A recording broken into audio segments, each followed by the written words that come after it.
الحمد لله نحمده ونستعينه ونستغفره ونعوذ بالله من شرور أنفسنا وسيئات أعمالنا من يهده الله فلا مضل له ومن يضلل فلا هادي له وأشهد أن لا إله إلا الله وحده لا شريك له وأشهد أن محمدا عبده ورسوله أما بعد فإن خير الحديث كتاب الله وخير الهدي هدي محمد صلى الله عليه وسلم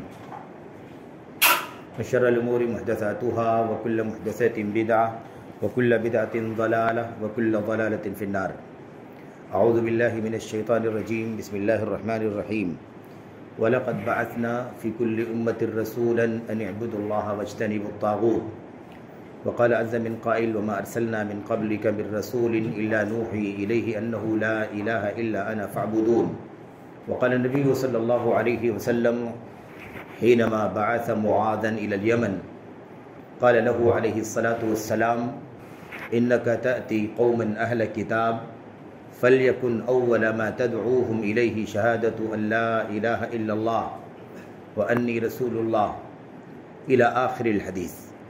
برادران اسلام، دینی اور ملی بھائیوں، نوجوان دوستوں، احباب اور بزرگوں، عزیزوں، ساتھیوں، اللہ تبارک و تعالیٰ نے ہمیں اور آپ کو اس دنیا میں پیدا فرمایا. زمین کی، آسمان کی، زمین و آسمان کے درمیان کی مخلوقات کی تخلیق فرمائی. زمین آسمان پیدا فرمایا، زمین و آسمان کی بیچ والی ساری مخلوقات پیدا فرمائی. ہماری زندگی جینے کے لیے، ہم سب کو رہنے بسنے کے لیے جتنے اسباب مطلوب تھے ان تمام اسباب کا اللہ تبارک و تعالیٰ نے انتظام کیا. یہ سارا سب کچھ جو کچھ اللہ تبارک و تعالیٰ نے کیا، اس کے پیچھے کیا مقصد تھا؟ کیا صرف یہی مقصد تھا یا یہی مقصد ہے کہ ہم اور آپ اس دنیا میں پیدا ہوں اور زمین اور آسمان کے بیچ کی ساری مخلوقات سے فائدہ اٹھائیں، کھانے پینے، رہنے سہنے، آرام، آشائش اور اسی طریقے سے جو بھی ہماری زندگی کے مطلوبہ حاجات ہوں اس سے فائدہ اٹھائیں اور اس کے بعد ایک عمر زندگی گزاریں اور اس کے بعد موت کے گھاٹ اتر جائیں؟ کیا صرف اور صرف اسی مقصد کے لیے اللہ تبارک و تعالیٰ نے زمین آسمان کو پیدا فرمایا؟ ہماری اور آپ کی پیدائش کس مقصد سے ہوئی ہے؟ کیا صرف یہی مقصد ہے کہ ہم پیدا ہوں اور اس کے بعد بچپن، جوانی، ادھیڑ عمر، بڑھاپا اور پھر موت سے گزر کر کے اس دنیا سے چلے جائیں؟ ظاہر ہے کہ یہ سارا مقصد بہت ہی معمولی مقصد ہوگا، بلکہ یہ کوئی مقصد ہی نہیں. بے مقصد زندگی ہوگی، بے مقصد زمین و آسمان کی تخلیق ہوگی. اللہ تبارک و تعالیٰ فرماتا ہے وَمَا خَلَقْنَا السَّمَاوَاتِ وَالْأَرْضَ وَمَا بَيْنَهُمَا لَاعِبِينَ. ہم نے زمین کو، آسمانوں کو اور زمین و آسمان کے درمیان کی مخلوقات کو کھیل کود کے لیے نہیں پیدا کیا ہے، کھیل کے لیے پیدا نہیں کیا ہے، تماشے کے لیے پیدا نہیں کیا ہے کہ لوگ آئیں اور اس کے بعد اس دنیا میں زمین و آسمان سے اور درمیان کی مخلوقات سے فائدہ اٹھائیں اور اس کے بعد دنیا سے چلے جائیں. سدن بے مقصد اللہ تبارک و تعالیٰ نے پیدا نہیں کیا ہے، بلکہ زمین و آسمان کی تخلیق، درمیان کی مخلوقات اور ہم سب کا وجود ایک بہت بڑے مقصد کے لیے ہوا ہے. اور اسے ہم اور آپ ہمیشہ اللہ کے کلام کی آیت کریمہ کی روشنی میں پڑھتے ہیں، سنتے بھی ہیں اور اسے جانتے بھی ہیں. اللہ تبارک و تعالیٰ نے فرمایا کہ انسان جنات کی پیدائش صرف اس لیے ہوئی ہے کہ وہ صرف اور صرف میری عبادت کریں. وَمَا خَلَقْتُ الْجِنَّ وَالْإِنسَ إِلَّا لِيَعْبُدُونَ. میرے بھائیوں، اللہ تبارک و تعالیٰ نے اسی مقصد کے لیے زمین و آسمان، درمیان کی مخلوقات اور ہم سب کو اسی لیے پیدا فرمایا ہے. اب یہ مقصد جب تک اس دنیا میں قائم ہے تب تک یہ دنیا قائم ہے، اور جب یہ مقصد اس دنیا سے فوت ہو جائے گا یہ دنیا بھی فنا کر دی جائے گی. میرے بھائیوں، میرے بزرگوں، آج امت کے حالات ملک میں، وطن عزیز میں ہو یا دیگر ممالک میں اور مجموعی طور پر پوری دنیا میں، یہ شکوہ بہت سارے لوگوں کی زبانوں سے سننے میں آتا ہے. مسلمانوں کے حالات بہت نازک ہیں، مسلمان ذلت کی زندگی گزار رہے ہیں، پستی کے حالات سے گزر رہے ہیں، ان کی زندگیاں اجیرن کی جا رہی ہیں، بہت حالات نازک ہیں. اور کس طرح سے یہ امت اپنی بلندی کی طرف جائے گی، کیسے یہ ذلت سے نکل سکتی ہے، کیسے پستی سے نکل سکتی ہے، کیسے غلامی سے نکل سکتی ہے، یہ باتیں بہت ساری ہوتی ہیں، بہت سارے لوگ کرتے ہیں اور بہت سارے پلیٹ فارموں سے بھی یہ بات ہوتی ہے. لیکن افسوس یہ ہے کہ اس مسئلے کا حل کیا ہے، اس مسئلے کا سولوشن کیا ہے؟ کیا صرف اور صرف اسی بات کے رونے سے ہمارا مسئلہ حل ہو جائے؟ کیا ہم اور آپ اپنی جیسے معمول کی زندگی گزار رہے ہیں، جیسے تیسے جی رہے ہیں، جیسا ایمان، جیسا عقیدہ، جیسی عبادت بندگی، جیسے معاملات، جیسے حالات، جیسے کاروبار، زندگی کے تمام تر معمولات جیسے ہمارے اور آپ کے چل رہے ہیں، کیا ایسے ہی چلتے رہیں گے اور ہم شکایت بھی کرتے رہیں گے تو کیا ہمارا مسئلہ حل ہو جائے میرے بھائیوں؟ اچھا، ایک بات اور بھی ہے، وہ یہ کہ زندگی کے اندر بہت سارے مسائل کا حل کرنے کے لیے، بہت ساری تبدیلیاں کرنے کے لیے، بہت ساری چینجنگ کرنے کے لیے بھی لوگ باتیں کرتے ہیں۔ کوئی کہتا ہے کہ مسلمانوں کے پاس چونکہ مادی طاقت بہت کم ہے، مسلمانوں کے پاس دولت نہیں ہے، کیا کر سکتے ہیں دنیا کے اندر، ان کو معاشی طور پر مضبوط ہونے کی ضرورت ہے۔ بہت سارے لوگ کہتے ہیں کہ مسلمانوں کے پاس ٹیکنالوجی نہیں، مسلمان بہت پیچھے ہیں ٹیکنالوجی میں، دیکھو غلامی کر رہے ہیں، ساری دنیا دوسرے لوگوں کی ہے اور یہ مسلمان صرف اور صرف غلامی کر رہے ہیں، اس میں آگے آنا ہوگا۔ کوئی یہ کہتا ہے کہ مسلمانوں کے پاس ایجوکیشن نہیں ہے، تعلیم نہیں ہے، ان کے پاس کوئی تہذیب اور کلچر نہیں، اس لیے اس کی اصلاح کرنی ہوگی۔ اب اس مسئلے پر بہت سارے لوگ اپنے اپنی حیثیت سے کوشش بھی کرتے ہیں اور بہت کچھ کام کرتے ہیں، اس کے پیچھے دوڑ بھاگ بھی کرتے ہیں، لیکن اس کے باوجود بھی مسئلہ جو کا توں ویسے کا ویسے ہی دکھائی دیتا ہے۔ وہی پستی، وہی ذلت، وہی غلامی، وہی خواری اور وہی رونا دھونا، وہی سارے مسائل چلتے ہیں۔ سوال یہ پیدا ہوتا ہے کہ پھر اس کا سولوشن کیا ہے، اور کیا یہ پستی، یہ ذلت جیسے ہم اور آپ دیکھ رہے ہیں، کیا یہی مسلمانوں کا ماضی بھی ہے جو مسلمانوں کا حال ہے، اور کیا یہی مسلمانوں کا مستقبل بھی رہے گا؟ ہمیں اور آپ کو اپنی تاریخ کا مطالعہ کرنا ہوگا، ہمیں اپنے حالات کا، اپنے ماضی کا، اپنے اسلاف کا جائزہ لینا ہوگا کہ کیا واقعی ہم شروع سے ہی ذلیل ہیں، کیا ہم شروع سے ہی پستی کی زندگی گزار رہے ہیں؟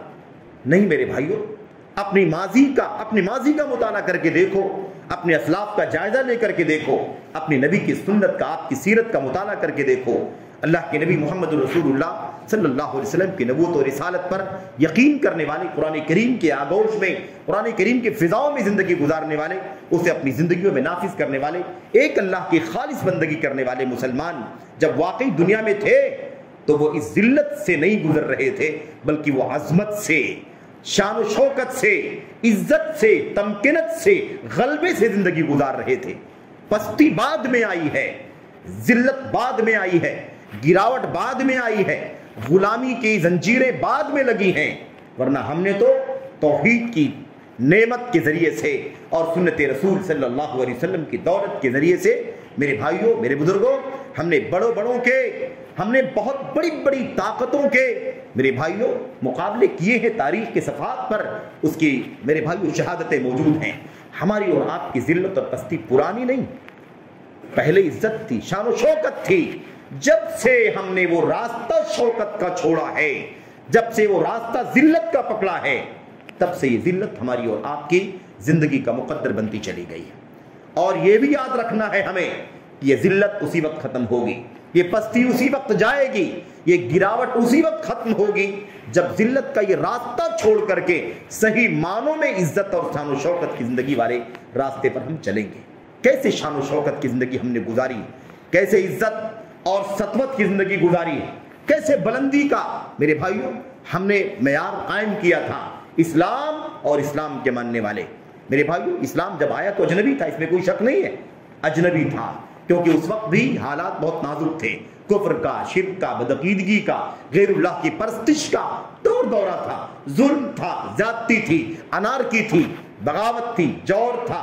اللہ تبارک و تعالیٰ نے اسلام کو اسی لیے دنیا میں بھیجا، پیغمبر اسلام کو اسی لیے بھیجا، مسلمانوں کو اسی لیے بپا کیا کہ مسلمان اللہ تبارک و تعالیٰ کی بندگی کر کے، خالص بندگی کر کے، محمد الرسول اللہ صلی اللہ علیہ وسلم کی زندگی کو اپنی زندگی میں نافذ کر کے، صحیح معنوں میں اللہ کے نبی محمد الرسول اللہ صلی اللہ علیہ وسلم کی سنتوں کی پیروی کر کے، آپ کی غلامی کر کے، میرے بھائیوں، اس دنیا کو ظلم و زیادتی سے نکالیں اور عدل و انصاف کے معراج پر پہنچائیں۔ اسی لیے اللہ تبارک و تعالیٰ نے اسلام کو، مسلمانوں کو، اسلام کے پیغمبر کو بپا کیا تھا، اور یہی ہماری زندگیوں کا راز ہے۔ ہم نے جب تک اس راستے پر اپنے آپ کو رکھا، عزت کی، شان و شوکت کی زندگی جی رہے تھے، اور جب ہم نے اس راستے کو چھوڑ دیا، ہمارے عقائد میں فساد آ گیا، ہماری میرے بھائیوں توحید، ایک اللہ تبارک و تعالیٰ کی بندگی کا جو عقیدہ تھا، جب ہم نے اسے سمجھوتا کر لیا، جب ہم اس کے علم سے بھی غافل ہو گئے، آج مسلمان اپنے عقیدے سے جاہل ہو چکا ہے، آدمی کو اپنے عقیدے کا پتہ نہیں ہے، روایتی طور پر کلمہ بھی پڑھتا ہے، روایتی طور پر میرے بھائیوں لا الہ الا اللہ کا ورد اور وظیفہ بھی کرتا ہے، لیکن کاش اس کا صحیح معنی بھی جانتا۔ صحیح معنوں میں اللہ تبارک و تعالیٰ کی وحدانیت کا جو کلمہ ہے اس کا معنی کیا ہے؟ یہ میرے بھائیوں اللہ کی توحید سے لا علمی، اللہ تبارک و تعالیٰ کی توحید سے جہالت، یہ مسلمانوں کی پستی کا سب سے بڑا سبب ہے۔ اور جب تک یہ سبب ختم نہیں ہوگا، دنیا کی ساری تھیوریاں استعمال کر لو، دنیا کے سارے وسائل استعمال کر لو، دنیا کی ساری صلاحیتیں اکٹھا کر لو، دنیا کے اندر جتنی بھی رائیں بڑے بڑے ماہرین کی آتی ہو کہ مسلمان اس طرح سے ذلت سے نکل سکتا ہے، وہ سب کے سب بروئے کار لے آؤ، پورا کر لو، پھر بھی اس کمی کی وجہ سے، اس خرابی کی وجہ سے، اس فساد کی وجہ سے مسلمان کبھی ذلت سے باہر نہیں نکل سکتا۔ میرے بھائیوں، میرے بزرگوں، ہمیں یہ بات آج کے اس خطبہ جمعہ میں بطور یاد دہانی آپ کے سامنے رکھنی ہے کہ ہمیں سب سے پہلے جو کام کرنا ہے، سب سے پہلے جو سوچنا ہے، سب سے پہلے جو سیکھنا ہے، سب سے پہلے جس بات کو پہنچانا ہے، وہ یہی ہے کہ ہم یہ جانیں کہ اللہ تبارک و تعالیٰ کے سوا کوئی سچا عبادت کے قابل نہیں۔ یہ سب سے بڑا مسئلہ ہے۔ اچھا، آج بہت سارے لوگ کہتے ہیں کہ اس میں کیا سیکھنا ہے؟ اللہ تبارک و تعالیٰ کے بارے میں کیا نہیں جانتے؟ ہم جانتے ہیں کہ اللہ تعالیٰ ایک ہے، ہم جانتے ہیں کہ اللہ تبارک و تعالیٰ ایک ہے، وہی خالق ہے، وہی مالک ہے، وہی روزی ہے، دینے والا ہے، وہی سب کچھ کا مالک ہے، اسی کا حکم چلتا ہے، اسی کا نظام چلتا ہے، اس کے سوا دنیا میں کوئی ہے ہی نہیں۔ میرے بھائی، وہی رب ہے، وہی پالنہار ہے، یہ سب کچھ کہتے ہیں لوگ، لیکن جو اصل معنی لا الہ الا اللہ کا ہے اسے بہت کم لوگ سمجھنے والے باقی بچے۔ اس معنی میں میرے بھائیوں کہ کلمہ زبان سے ضرور کہتے ہیں، لیکن افسوس کہ اس کے معنی کو حقیقت میں نہیں جانتے۔ اللہ کے نبی محمد رسول اللہ صلی اللہ علیہ وسلم کی سیرت کا مطالعہ کر کے دیکھو، قرآن کریم کا مطالعہ کرو۔ جب سے رسالت ملی ہے نبی کریم صلی اللہ علیہ وسلم کو، اس وقت سے لے کر 13 سال جو مکی دور ہے، اس میں نبی کریم صلی اللہ علیہ وسلم نے یا ایھا الناس، اے ایمان، اے لوگو، اللہ تبارک و تعالیٰ کے سوا سچا عبادت کے قابل نہیں۔ اور یہ تو ہم بات کر رہے ہیں ہمارے اور آپ کے دین، ہمارے اور آپ کے پیغمبر محمد رسول اللہ صلی اللہ علیہ وسلم کی سیرت کا مطالعہ کر رہے ہیں۔ دنیا کے اعتبار سے دیکھو، پوری دنیا کی تاریخ، سب سے پہلے اگر کچھ ہے میرے بھائیوں تو اس اللہ تبارک و تعالیٰ کی بندگی ہے، اس اللہ تبارک و تعالیٰ کی عبادت ہے، اس کا سجدہ ہے، اس کا رکوع ہے، اس کے لیے قیام ہے، اس سے دعائیں ہیں، اس کے سامنے میرے بھائیوں بندگی کا کہ مراسم کی ادائیگی ہے، گریہ وزاری ہے، اپنے آپ کو بے کس، بے بس اور محتاج ظاہر کر کے اللہ تبارک و تعالیٰ کی عبادت کے مراسم کو ادا کرنا ہے۔ آغاز انسانیت سے، آدم علیہ السلام کی پیدائش سے لے کر میرے بھائیوں آپ آج تک دیکھیں اور قیامت تک یہ سلسلہ چلے گا کہ اگر انبیاء نے، رسولوں نے، مصلحین نے، علماء نے، دعات نے، مفتیان نے، محدثین نے، فقہاء نے، ائمہ نے اگر سب سے پہلے کوئی کام کیا ہے تو اسی پہلو پر کام کیا ہے کہ لوگوں کے عقیدے کیسے صحیح ہوں گے، لوگ ایک اللہ کی بندگی کرنے والے کیسے بنیں گے، عبادت صرف اور صرف اللہ تبارک و تعالیٰ کی ہونی چاہیے۔ یہ کام سب سے پہلے، اس سے پہلے کچھ نہیں، جیسے اللہ سے پہلے کچھ نہیں ایسے اللہ تبارک و تعالیٰ کی توحید سے پہلے کچھ نہیں۔ میرے بھائیو، اللہ کے نبی علیہ السلام نے فرمایا تھا کان اللہ ولم یکن شیء قبلہ، اللہ تبارک و تعالیٰ ہی تھا، اللہ سے پہلے کوئی چیز نہ تھی۔ ایسے اللہ تبارک و تعالیٰ کی توحید سے پہلے ہمیں کسی اور چیز کی نہ ضرورت ہے اور نہ اس کے بغیر کسی اور چیز سے کوئی فائدہ مل سکتا ہے۔ سب کچھ ہمیں میرے بھائیوں، سب سے پہلے ہمیں اللہ تبارک و تعالیٰ کی وحدانیت۔ اسی لیے آپ ذرا سرسری جائزہ لے کر کے دیکھو آج مسلمانوں کے کیا حالات ہیں میرے بھائیوں، اپنے بھی یہ تانا دیتے ہوئے آپ کو ملتے ہیں۔ اس قدر اللہ تبارک و تعالیٰ کی توحید سے اجنبیت کا ماحول بنتا جا رہا ہے کہ آج لوگ کہتے ہیں کہ جب دیکھو تب اللہ کی توحید کی بات کرتے ہیں، جب دیکھو اللہ تبارک و تعالیٰ کی وحدانیت کی بات کرتے ہیں، ان کو عقیدے کے سوا کچھ نہیں معلوم، ان کو اللہ کی توحید کے علاوہ کچھ نہیں معلوم، یہ صرف جب دیکھو تب اللہ کی توحید کی بات کرتے ہیں، ایک اللہ کی عبادت، ایک اللہ کی عبادت، ایک اللہ کی عبادت، اسی کے لیے سجدہ، اسی کے لیے رکوع، اسی کے لیے فلاں، اسی کے لیے فلاں، اس کے سوا کوئی بات نہیں کرتے۔ جب دیکھو تب یہ قبروں کے پیچھے پڑے رہتے ہیں، مزاروں کے پیچھے پڑے رہتے ہیں، دیوی دیوتاؤں کے پیچھے پڑے رہتے ہیں، اولیاء کو نہ پوجو، ان کے سامنے ہاتھ نہ اٹھاؤ، ان سے مرادوں کا سوال نہ کرو، جب دیکھو یہی باتیں کرتے ہیں، اس کے سوا کوئی بات نہیں کرتے، یہ تانے دیے جاتے ہیں۔ میرے بھائیوں، کیوں ایسا کیا جاتا ہے؟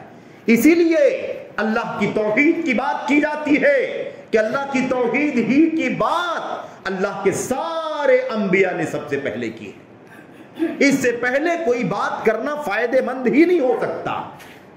عقیدے کا فساد نماز کسی کام کی نہیں، توحید کا بگاڑ روزہ کسی کام کا نہیں، توحید کا بگاڑ حج کسی کام کا نہیں، توحید کا بگاڑ میرے بھائیوں آپ کی ہماری فرائض نوافل کا کوئی فائدہ نہیں ہونے والا ہے۔ اسی لیے انبیاء علیہ السلام نے سب نے اسی بات کی دعوت دی۔ بقیہ نماز، روزے، حج و زکوٰۃ، صدقات، خیرات، فضائل، اعمال صالحہ، بندوں کے حقوق، اللہ کے حقوق، بقیہ توحید کے علاوہ حتیٰ کہ فرائض بھی بعد میں، سب سے پہلے اللہ تبارک و تعالیٰ کی توحید۔ علامہ البانی رحمۃ اللہ علیہ نے کتاب لکھی التوحید اولا یا دعاۃ الاسلام، اسلام کے داعیوں، اے داعیان اسلام، سب سے پہلے توحید کی دعوت دینا۔ سب سے پہلے کس کی دعوت دینا؟ توحید کی دعوت دینا، کیونکہ اس کے بغیر نماز، روزہ، حج، زکوٰۃ، صدقات، خیرات، نذر و نیاز، قربانی، ساری نیکیاں عقارت ہیں، کوئی فائدہ ہونے والا نہیں۔ اس لیے سب سے پہلے یہ ہونا چاہیے۔ اب میرے بھائیوں کتنی بھی دوڑ دھوپ کر ڈالو، کتنی بھی چلت پھرت کر ڈالو، کتنی بھی محنت کر ڈالو، کوئی فائدہ نہیں ہے اگر عقیدہ صحیح نہیں ہے تو۔ اور میں آپ کو بتاؤں گا، لوگ کہتے ہیں میرے بھائیوں کہ عقیدے میں کیا بتانا ہے، کیوں بار بار؟ سوال یہی پیدا ہوتا ہے کہ نوح علیہ السلام 950 سال تک یہی دعوت دیتے رہے۔ کتنے سال تک؟ 950 سال تک، الف سنہ الا 50 عام، 950 سال تک دعوت توحید دیتے رہے۔ میرے بھائیوں اللہ تبارک و تعالیٰ نے قرآن کریم میں انبیاء علیہ السلام کی تاریخ بیان کی، آپ پڑھ کر کے دیکھیں، عام آیتیں بھی آپ دیکھیں۔ اللہ تبارک و تعالیٰ فرماتا ہے وَلَقَدْ بَعَثْنَا فِي كُلِّ أُمَّةٍ رَسُولًا أَنِ اعْبُدُوا اللَّهَ وَاجْتَنِبُوا الطَّاغُوتَ، ہم نے ہر قوم میں رسول بھیجا، ہر قوم میں رسول بھیجا، اور اس رسول کو اسی بات کا حکم دیا کہ وہ اپنی قوم کے لوگوں سے کہے أَنِ اعْبُدُوا اللَّهَ، اے لوگوں صرف اللہ کی عبادت کرو، وَاجْتَنِبُوا الطَّاغُوتَ، اور سارے غیر اللہ کو چھوڑ دو، سارے غیر اللہ کو، اعلیٰ ہو کہ ادنا ہو، چھوٹا ہو کہ بڑا ہو، نبی ہو کہ ولی ہو، بزرگ ہو، پارسا ہو، فرشتہ ہو، جن ہو، کوئی بھی ہو، طاغوت کو چھوڑ دو، صرف ایک اللہ تبارک و تعالیٰ کی عبادت کرو۔ ہر نبی کو اللہ نے اسی بات کا حکم دیا، ہر رسول کو اللہ نے اسی بات کا حکم دیا۔ یہ وہ چیز ہے جو سب سے پہلے، اسی لیے آپ کو ہر جگہ پہلی دکھائی دے گی وَمَا أَرْسَلْنَا مِن قَبْلِكَ مِن رَسُولٍ إِلَّا نُوحِي إِلَيْهِ أَنَّهُ لَا إِلَهَ إِلَّا أَنَا فَاعْبُدُونِ۔ اے نبی صلی اللہ علیہ وسلم، معاملہ آپ کا نہیں ہے، صرف آپ کا معاملہ نہیں ہے، آپ تو ہیں ہی، آپ کو بھی یہی مشن ہے، اور آپ سے پہلے ہم نے جتنے بھی رسولوں کو بھیجا سب کو اسی بات کا حکم دیا، کیا؟ ان اعبدوا اللہ، نہیں بلکہ کیا کہا؟ لا الہ الا انا فاعبدون۔ اپنی اپنی قوموں کو، اپنی اپنی امتوں کو، اپنے اپنے مخاطبین کو سب کو بتلاؤ کہ اللہ کے سوا کوئی سچا عبادت کے قابل نہیں، کوئی عبادت کے قابل سچا نہیں ہے الا انا، سوائے میرے کے، سوائے اللہ تبارک و تعالیٰ کی کوئی سچا عبادت کے قابل نہیں۔ اس بات کی دعوت دو، فاعبدون، اس لیے تم سب کے سب میری ہی عبادت کرو۔ یہ اللہ تبارک و تعالیٰ کے کلام کی آیتوں میں سے ہیں، آیات ہیں جس میں صراحت کے ساتھ بات بیان کی گئی ہے کہ سارے نبیوں کا یہی مشن تھا۔ میرے بھائی یہ نہیں کہا کہ نماز، یہ نہیں کہا کہ روزہ، یہ نہیں کہا کہ حج، یہ سب کب ہے؟ یہ سب اللہ کی توحید کی سچائی کے بعد ہے میرے بھائی۔ اور تفصیل بھی پڑھ کر کے دیکھ سکتے ہیں آپ، تفصیلات بھی پڑھ کر کے دیکھ سکتے ہیں۔ قرآن کریم کے اندر اللہ تبارک و تعالیٰ فرماتا ہے وَإِلَىٰ عَادٍ أَخَاهُمْ صَالِحًا وَإِلَىٰ عَادٍ أَخَاهُمْ هُودًا، ہم نے قوم عاد کی طرف ان کی قوم کے فرد ہود کو بھیجا، کیا دعوت دی؟ یا قوم اعبدوا اللہ ما لکم من الہ غیرہ، اے میری قوم کے لوگوں اللہ کی عبادت کرو، اللہ کے سوا تمہارا کوئی سچا عبادت کے قابل نہیں ہے۔ یہی بات وَإِلَىٰ ثَمُودَ أَخَاهُمْ صَالِحًا، اور ہم نے قوم سمود کی طرف ان کے فرد، ان کے قوم کے آدمی حضرت صالح کو نبی بنا کر کے بھیجا، انہوں نے اسی بات کہا یا قوم اعبدوا اللہ ما لکم من الہ غیرہ، اے میری قوم کے لوگوں صرف اللہ کی عبادت کرو، اللہ کے سوا کوئی سچا عبادت کے قابل نہیں ہے۔ یہی بات آپ کو وَإِلَىٰ مَدْيَنَ أَخَاهُمْ شُعَيْبًا، اور قوم مدین کی طرف ہم نے شعیب کو بھیجا، انہوں نے بھی یہی بات کہی اے میری قوم کے لوگوں اللہ کی عبادت کرو، اللہ کے سوا تمہارا کوئی سچا عبادت کے قابل نہیں ہے۔ حضرت ابراہیم علیہ السلام جن کو امام التوحید کہا جاتا ہے، امام التوحید، امام الانبیاء، بلکہ ابو الانبیاء ان کو کہا جاتا ہے۔ میرے بھائی امام الانبیاء تو ہمارے اور آپ کے نبی محمد رسول اللہ صلی اللہ علیہ وسلم ابو الانبیاء، انبیاء علیہ السلام کے بعد، کیونکہ وہیں سے ایک لمبا سلسلہ انبیاء علیہ السلام کا چلا، ان سے پہلے بھی رہا ہے لیکن ان کے بعد ایک لمبا سلسلہ چلا۔ میرے بھائیوں کیا کہا؟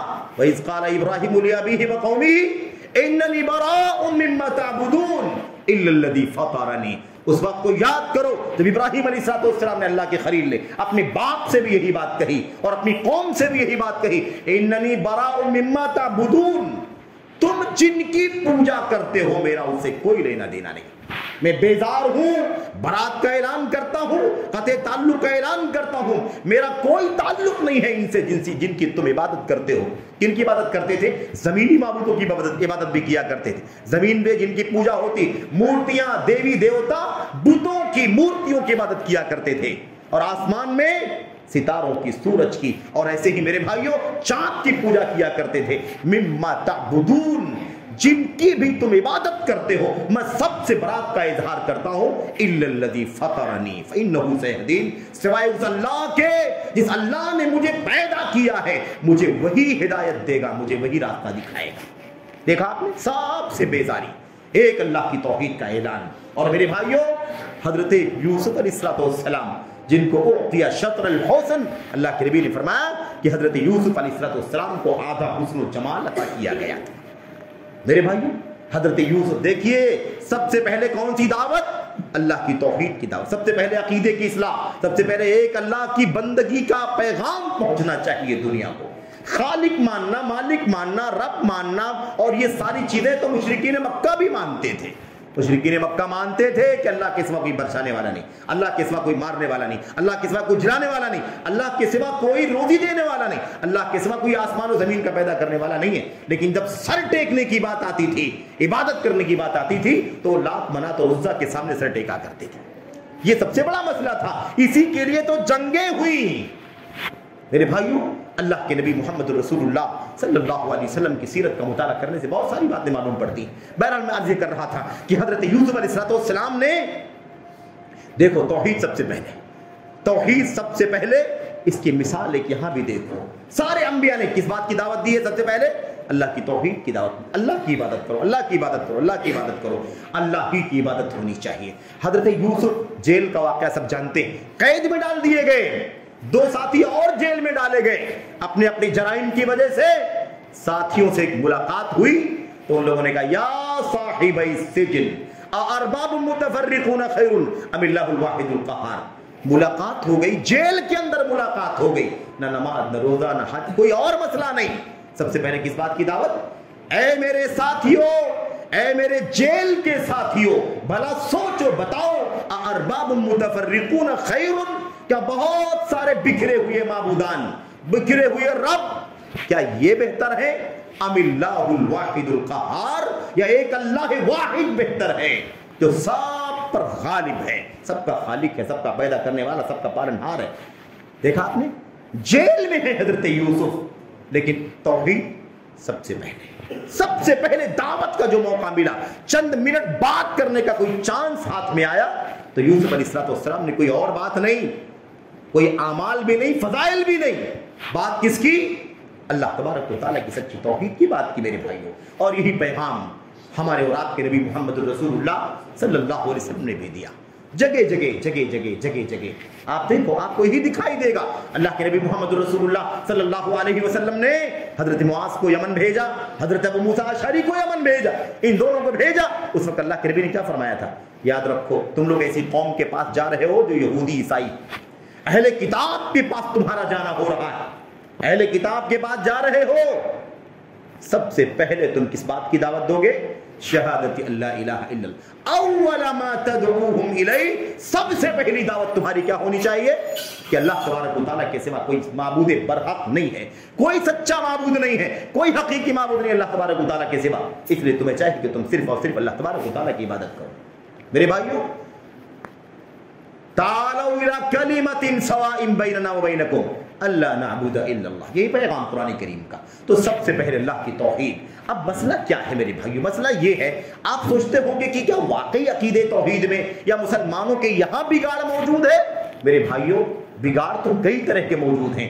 سب سے پہلا بگاڑ یہ ہے توحید کے مسئلے میں مسلمانوں کے یہاں, اسلام کے نام لیواؤں کے یہاں توحید میں سب سے پہلا بگاڑ یہ ہے کہ مسلمان یا اسلام کے نام لیواؤں کی ایک بہت بڑی تعداد اور بہت ساری جماعتیں میرے بھائیوں میرے بزرگوں اللہ کی توحید کے اقرار کا صحیح معنی بھی نہیں جانتی.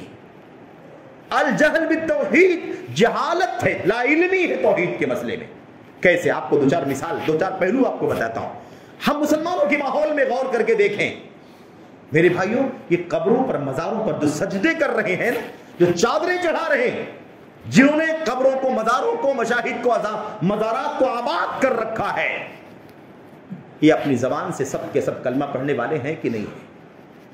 یہ سب لا الہ الا اللہ کی میرے بھائیوں یہ وظیفہ پڑھنے والے لوگ ہیں. کوئی نہیں ملے گا آپ کو وہاں سے اٹھا کر کے, جسے سر ٹیکا ہوا اسے اٹھا کر کے اگر آپ پوچھیں کہ بھائی کیا آپ لا الہ الا اللہ نہیں پڑھتے, کہے گا ہاں بالکل پڑھتا ہوں. جذبات میں آ جائے گا. آپ کیا سمجھتے ہیں ہمیں لا الہ الا اللہ محمد رسول اللہ؟ آپ کو شک لگتا ہے؟ لیکن وہ قبروں پر سر ٹیکنے والا ہے, مزاروں پر سر رگڑنے والا ہے, آستانوں پر سجدے کرنے والا ہے. انہی کے سامنے ہاتھ پھیلاتا ہے, انہی سے مرادیں مانگتا ہے, انہی سے اولاد مانگتا ہے, انہی سے مال و دولت کا اور اپنی مشکلات کا سوال کرتا ہے. میرے بھائی حل کرنے کا سوال کرتا ہے. سوال یہ پیدا ہوتا ہے کہ کون سا لا الہ الا اللہ ہے؟ اس لا الہ الا اللہ کے کہنے کا مطلب کیا ہوا؟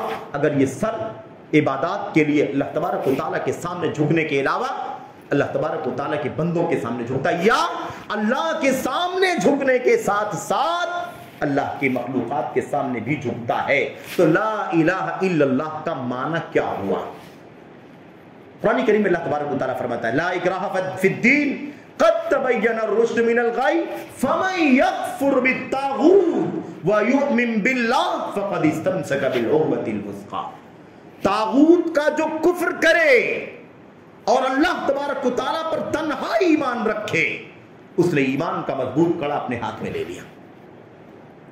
سوال یہ پیدا ہوتا ہے اگر ایک شخص کلمہ نہیں پڑھا ہے اور اللہ تبارک و تعالیٰ کو چھوڑ کر کے دیوی دیوتاؤں کے سامنے سجدہ کرتا ہے, اور ایک شخص کلمہ پڑھ کر کے دیوی دیوتاؤں کے سامنے سجدہ کرتا ہے, تو مجھے بتاؤ کہ دونوں میں فرق کیا ہے؟ کیونکہ دونوں چیزیں اللہ کی عبادت نہیں کرتا, صرف غیر اللہ کی کرتا ہے. اس کا حکم اور اللہ کی بھی کرتا ہے, غیر اللہ کی بھی کرتا ہے. دونوں کے حکم میں کوئی فرق, دونوں کے حکم میں کوئی فرق نہیں. ان اللہ لا یغفر ان یشرک بہ ویغفر ما دون ذلک لمن یشاء. میرے بھائی آج کس طرح سے قبروں کو مزاروں کو آباد کر دیا گیا ہے. لا الہ الا اللہ کے معنی میں گڑبڑیاں ذرا دیکھو تو ایک گڑبڑی تو یہ کہ معنی ہی صحیح نہیں معلوم. معنی میں توحید کے کلمے کے معنی میں گڑبڑی, لا علمی ہے, جہالت, فساد ہے میرے بھائیوں.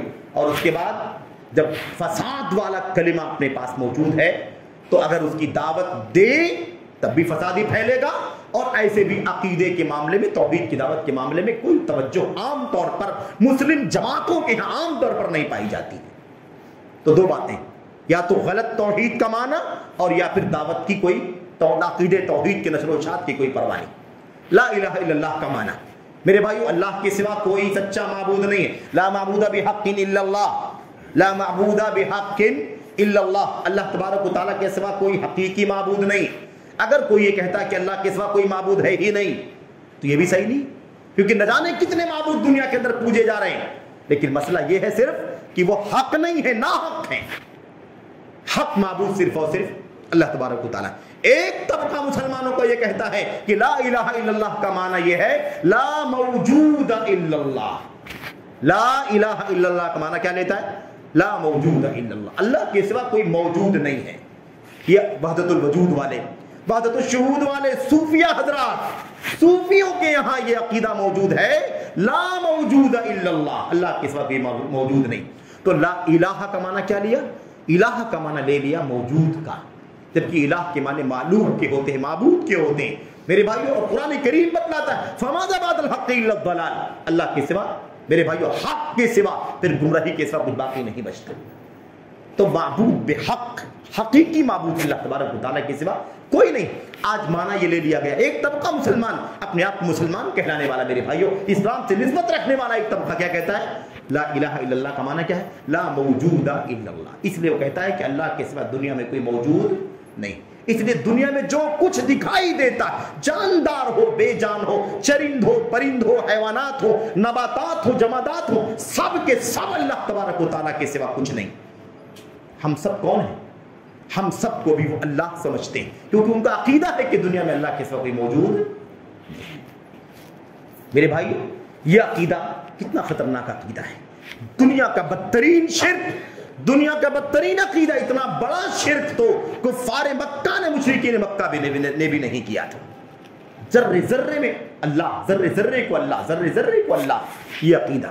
ایک طبقہ دوسرا ہے جو لا الہ الا اللہ کا معنی سمجھتا ہے، لا رب الا اللہ، لا خالق الا اللہ، اللہ کے سوا کوئی رب نہیں ہے، اللہ کے سوا کوئی دیکھ ریکھ کرنے والا نہیں، پیدا کرنے والا نہیں، مارنے والا نہیں، جلانے والا نہیں، روزی دینے والا نہیں، بارش اتارنے والا نہیں، مصیبت ٹالنے والا نہیں، بیماری دینے والا نہیں، شفا دینے، یہ معنی سمجھتا ہے۔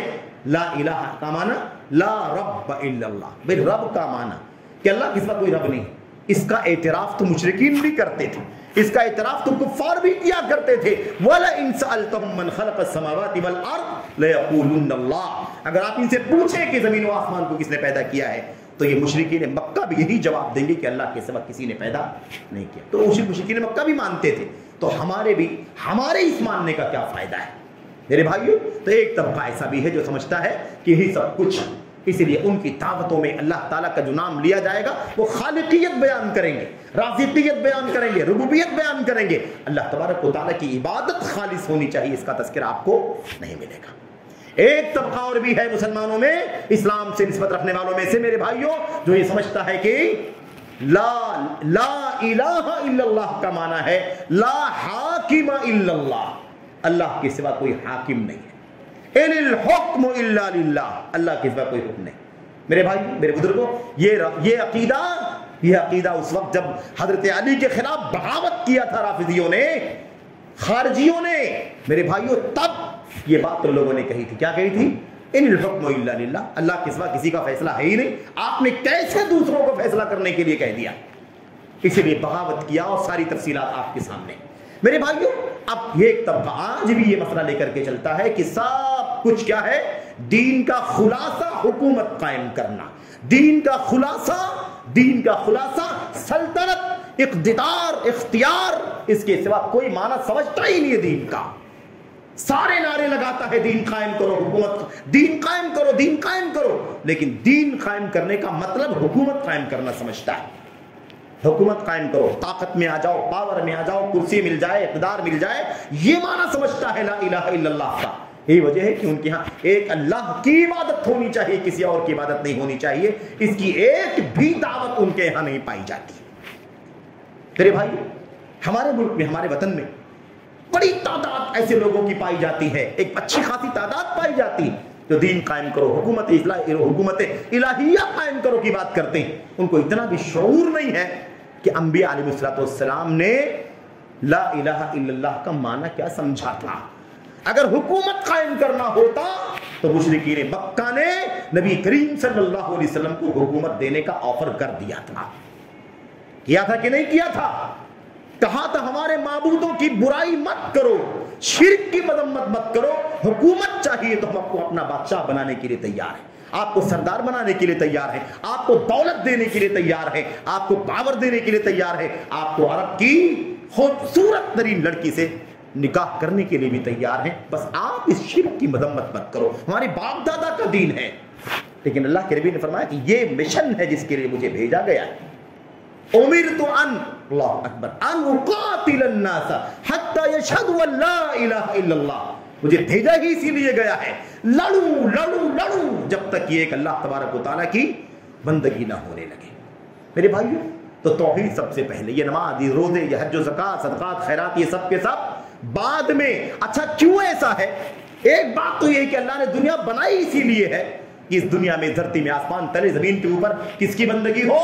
صرف اور صرف اللہ تبارک و تعالیٰ کی بندگی۔ دوسری بات، اس لیے توحید سب سے پہلے ہے کیونکہ اگر یہ پہلے نہ رہا، اس سے پہلے کچھ رہا تو سب بیکار، اس سے پہلے جو بھی آئے گا سب بیکار رہے گا۔ اس کے عقیدے سے پہلے نماز بیکار، اس عقیدے سے پہلے روزہ، حج، زکوٰۃ، سب کا سب کیا ہوگا؟ سب کا سب بیکار ہو جائے گا۔ اور یہ سلامت ہے، یہ سلامت ہے۔ تو انشاءاللہ تبارک و تعالیٰ اس پر بھی نجات ملنے کی امید ہے۔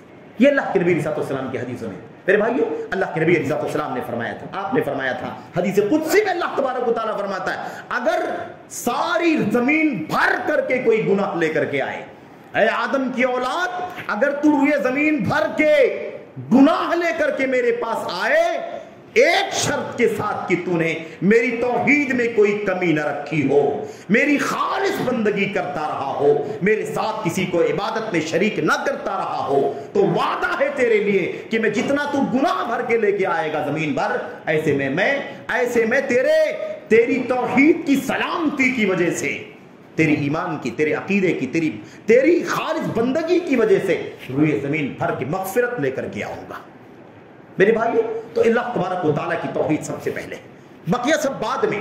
اور ٹٹول کر کے دیکھو جماعتوں کو، ٹولیوں کو، اور جماعت کہنا بھی درست نہیں۔ میں آپ کو بتا دوں اصولی مسئلہ یہ ہے کہ جماعت صرف ایک ہوتی ہے۔ جماعت کیا ہوتی ہے؟ ایک ہوتی ہے۔ آج ہماری بات چیت، زبان، بولنے چلنے کا جو انداز ہے اس کے اندر یہ تعبیر آ گئی ہے جماعت ایک ہی ہوتی ہے دین اسلام کے اندر۔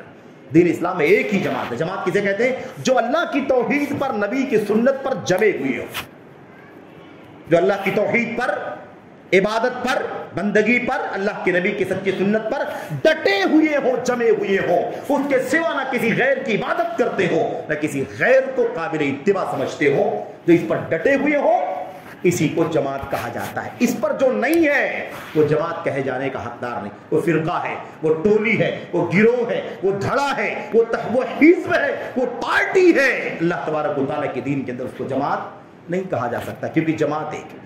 علامہ شیخ ربیع ہادی مدخلی حفظہ اللہ نے کتاب لکھی، انہوں نے کہا صراط واحد، بلکہ اس سے پہلے کہا جماعت واحدۃ لا جماعت، ایک ہی جماعت ہے اسلام کے اندر، کئی جماعتیں نہیں ہیں۔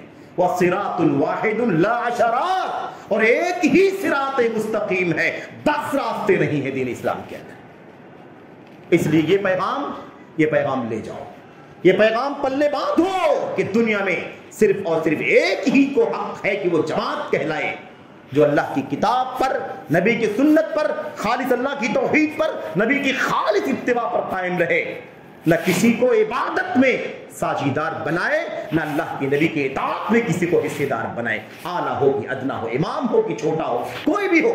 یہی طریقہ امت کے سلف کا تھا، حضرات صحابہ کرام کا، تابعین کا، تبع تابعین کا، ائمہ کا ہی مشن تھا۔ اور اسی کی دعوت میرے بھائیوں، یہ اہل الحدیث کی دعوت ہے، یہ اہل الحدیث کی دعوت ہے، یہ سلفیت کی دعوت ہے۔ یہی مشن ہے جس کو جماعت کا مشن کہا جاتا ہے، یہی مشن ہے جس کو اہل السنت والجماعت کا مشن کہا جاتا ہے۔ حقیقت میں ناموں سے نہیں، دعووں سے نہیں، بلکہ حقیقت میں اسی کو اہل الحدیث کہا جاتا ہے، اسی کو جماعت کہا جاتا ہے، اسی کو اہل السنت والجماعت کہا جاتا ہے، اور اسی راستے پر چلنے والوں کو سلفی کہا جاتا ہے۔ میرے بھائی کو، میرے بزرگوں، دوسری بات، آخری بات یہ ہے کہ اللہ کے نبی محمد رسول اللہ صلی اللہ علیہ وسلم نے فرمایا کہ یاد رکھو دنیا کی ساری کمیاں انسان کے اندر موجود ہوں، کوشش کے باوجود بھی وہ کسی گناہ میں پڑ گیا ہو، کوشش کے باوجود نماز میں کوتاہی ہو گئی ہو، کوشش کے باوجود جھوٹ بول دیا ہو، کوشش کے باوجود خیانت کر دیا ہو، کوشش یعنی بچنے کی کوشش کے باوجود، عمل کی فکر کرنے کے باوجود کوتاہی کی بنیاد پر اگر انسان نے بہت ساری کمیاں کر دی ہے، لیکن اس کی بندگی اللہ تبارک و تعالیٰ کی خالص ہے، بندگی کیا ہے؟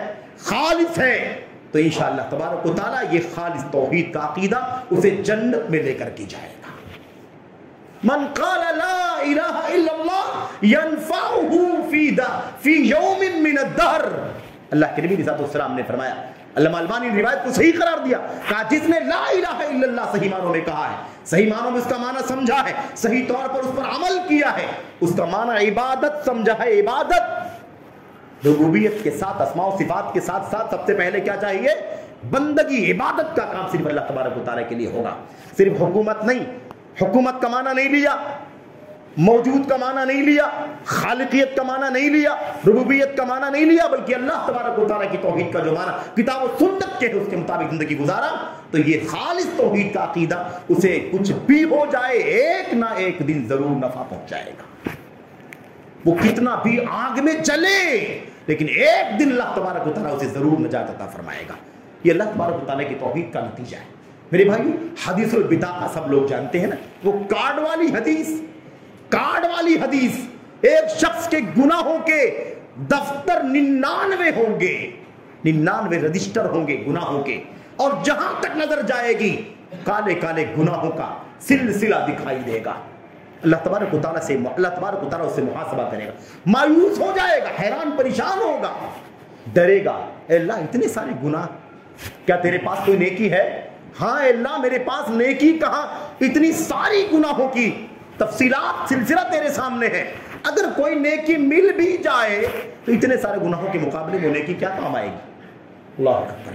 اللہ کے نبی علیہ السلام فرماتے ہیں اللہ تبارک و تعالیٰ کہے گا لیکن نہیں، ایک نیکی تمہاری میرے پاس ہے، بلا عندنا لک حسنہ، ہاں ایک نیکی ہے تمہاری میرے پاس، تو کہے گا اے اللہ ما بال حسنۃ من تلک السجلات، اے اللہ ایک نیکی اتنے سارے گناہوں کے رجسٹر کے مقابلے میں کیا کر سکتی ہے؟ اللہ تبارک و تعالیٰ کا حکم ہوگا اس کے 99 رجسٹر کو ترازو کے میزان کے ایک پلڑے پر رکھ دیا جائے، اور اللہ کی توحید، اللہ کی بندگی کا جو عقیدہ کلمہ توحید کا سچا اس نے میرے بھائیوں برتا ہے، اسے پلڑے پر دوسرے پلڑے پر رکھ دیا جائے، حکم اللہ تبارک و تعالیٰ کا ہوگا، اور نتیجہ کیا نکلے گا؟ فطاشت السجلات وثقلت البطاقہ، 99 دفتر کا پلڑا اوپر اڑ جائے گا، اور ایک کارڈ جس پر لا الہ الا اللہ لکھا ہوا ہوگا وہ پلڑا بھاری ہو جائے گا، بخشش کر دی جائے گی اس آدمی کی۔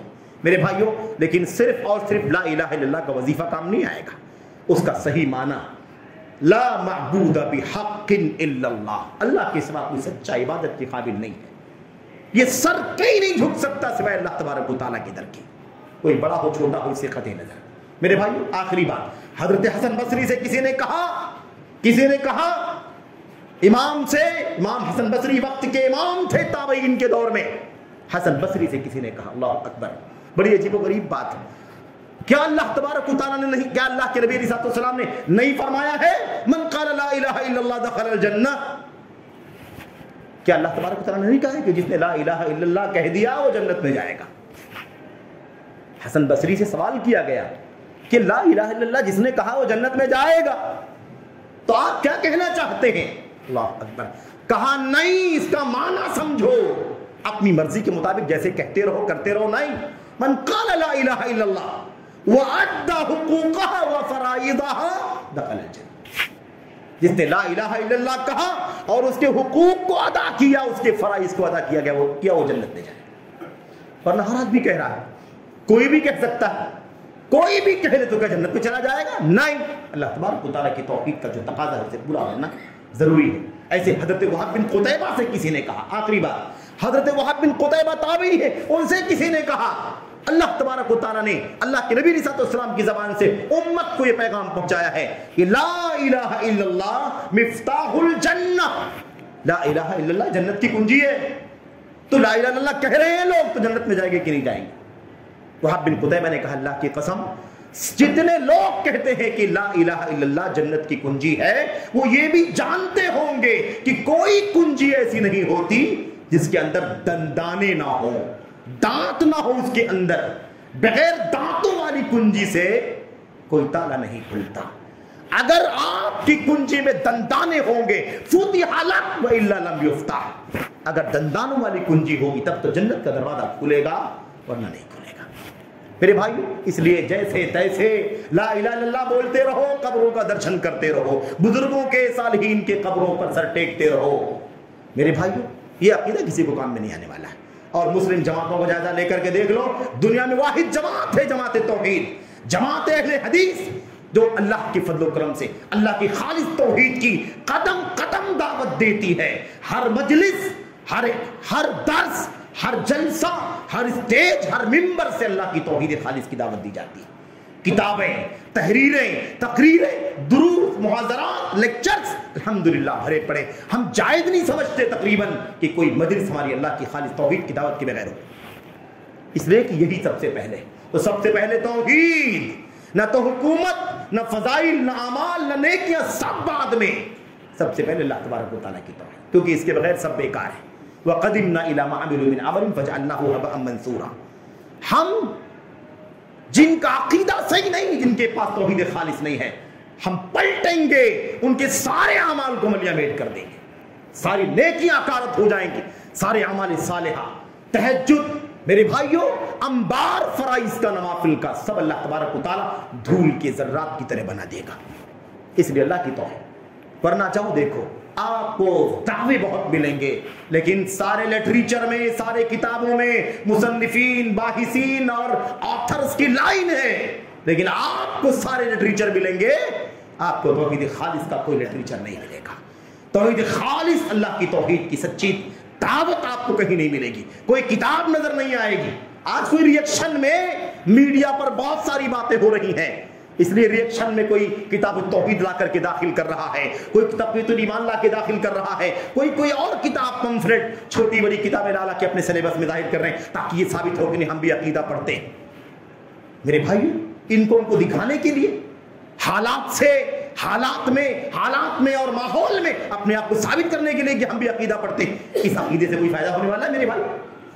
توحید سب سے پہلے، بقیہ سب بعد میں۔ اسی پر جنگیں ہوئی، اسی نتیجے میں عورتیں بیوہ کی گئی، اسی کے نتیجے میں بہت سارے بچے یتیم بن گئے، ورنہ کیا ضرورت تھی میرے بھائیوں اتنی ساری جنگیں لڑنے کی، خون بہانے کی؟ اللہ سے دعا کرتے ہیں کہ اللہ تبارک و تعالیٰ ہمیں یہ پیغام کی توحید سب سے پہلے ہے، اللہ تعالیٰ ہمیں اسے سمجھنے کی توفیق عطا فرمائے، اور اللہ تبارک و تعالیٰ ہمیں اس نعمت پر ہمیں اللہ تبارک و تعالیٰ کا شکریہ ادا کرنے کی توفیق عطا فرمائے۔ اللہ تبارک و تعالیٰ مسلمانوں کی جو دھڑے ہیں، بہت ساری پارٹیاں ہیں، بہت سارے گروہ، اللہ تبارک و تعالیٰ ان سبوں کو ہوش کے ناخن لینے کی توفیق عطا فرمائے۔ اللہ تبارک و تعالیٰ نے توحید خالص کی عظمت کو، اس کے معانی کو، اس کی برکتوں کو، اس کے تقاضوں کو اور اس کے فقدان کے انجام بد کو جاننے کی توفیق عطا فرمائے۔ آمین رب العالمین، صلی اللہ علیہ وسلم وبارک علی نبینا محمد وعلی آلہ وصحبہ اجمعین، والسلام علیکم ورحمۃ اللہ۔ الحمد لله نحمده ونستعينه ونستغفره، اللهم صل على محمد وعلى ال محمد كما صليت على ابراهيم وعلى ال ابراهيم انك حميد مجيد، اللهم بارك على محمد وعلى ال محمد كما باركت على ابراهيم وعلى ال ابراهيم انك حميد مجيد، سبحان ربك رب العزة عما يصفون والسلام على المرسلين والحمد لله۔